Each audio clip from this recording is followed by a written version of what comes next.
know what, I'm going to apologise in advance before we do this. This isn't on theme, but surprisingly has been very well prepared for by Peg, so thank you very much for that. Okay, let's the shot.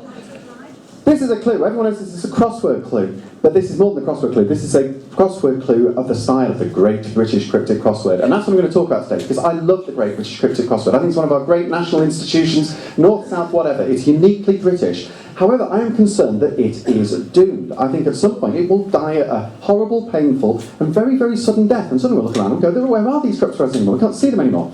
So I'm going to talk about, for those that don't do cryptic crosswords, I'm going to explain a little about how they work, say why I think they're doomed, and what we might be able to do about it. Basically, in a cryptic crossword, the clues are two clues together. So you get one clue which refers to the actual word you're going for, but it's often a bit vague, and another clue that gives you a set of word puzzles and puns, games, illusions and things that allow you to build that word. So here's an example. Noisy bull gobbles deceitful bat. A bat is a flying fox. And in that case, FF, fortissimo music, if you like, would be noisy. An ox is bull. It gobbles lying, deceitful. And that helps you build the word. And those little word games where the fun of cryptic crosswords come in. So you get the bits that you pull it up together again, like you can have double meanings, which are two bits of the clue mean the same thing. Homophones, words that sound the same. Lots and lots of anagrams.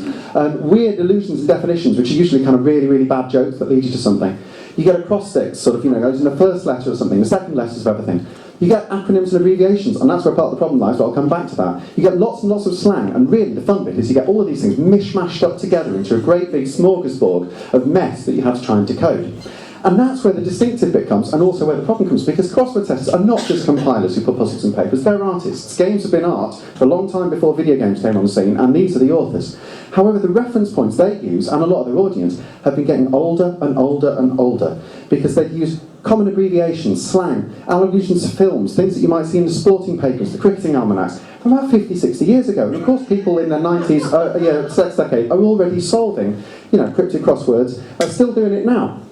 And a few years ago, because I'm a real sort of word geek, I actually set a few cryptic crosswords and I sent them to a crossword website. And I got some really, really good feedback back. But one of the things I got back was that some of the references I put were perhaps too young for the crossword audience.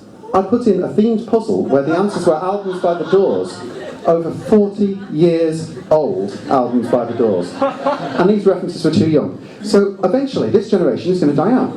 They'll disappear, and suddenly, all of a sudden, we'll end up with an art form that's an analogy. It's just gone. So you think, what do you do? What would D.H. Lawrence do? What would Henry Miller have done? What did they do? What did Eminem do? What did Tarantino do? What did the Farrelly brothers do? What did the creators of South Park do? How did they basically kickstart an art form? And I thought, word games, fun, puns. Perhaps the answer is basically to go down the explicit content line. Maybe we can make the most obscene crossword go north, go highbrow by going lowbrow. So how do we do it? Okay, easy way. Right, just fill it full of rude words. You kind of struggle after a while. You can do it. It's dead easy. You can do it, but you run out of words very quickly and end up with the same crossword every week. So the next thing, well, obviously you can put the more obscene words in the clues. Now, look. Immediately, we're bringing politics and allowing crosswords to be political, so we're improving the art. We're putting a voice and opinion in there. But even then, we're going to struggle a little bit. So the question is, I thought, how can you make every clue obscene? So here's a bog standard clue. Nothing weird in a word, hot water, perfectly ordinary. And here's a couple of really... Right, so there's a clue. It's an anagram of T worth. There's another one there with a little word play in it. Bog standard, ordinary crossword clue. So I thought, how can I look at this ordinary looking clue and make it obscene? Well, here's a start of a way, because when you look at it with the right lens, you can see that. So you've got hoe and twat and a pizza. Courtesan meets Simon Cowell and Queen for tea made with this. We're getting there. But we can go as Ben Stiller would say, full retard. Right?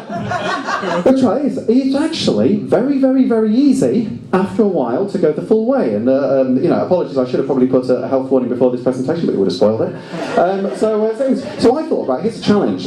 Can I make an entire cryptic crossword, a good quality cryptic crossword, one that has the right mix of clues and everything, where every single clue will be unprintable in a broadsheet paper? So I had a go, and Now, it's your turn to have a go. Because apart from 3 or 4 clues that I put in for just to make it work, I think I've just about got there. And copies of the crossword are on near the mind the step sign. Some of them have got piles of coats on them, so don't find it, but we are going up to the interval. So I would challenge you, and for those that have never tried Cryptic Crosswords, you're not going to solve this in 15 minutes. It's hard, but there's a link on there so you can try and work out the answers, and it will help ward off Alzheimer's disease, so it's good for your health. So I'd say, get in there, have a go, learn the great British art form, and keep it alive. Motherfuckers. Good night.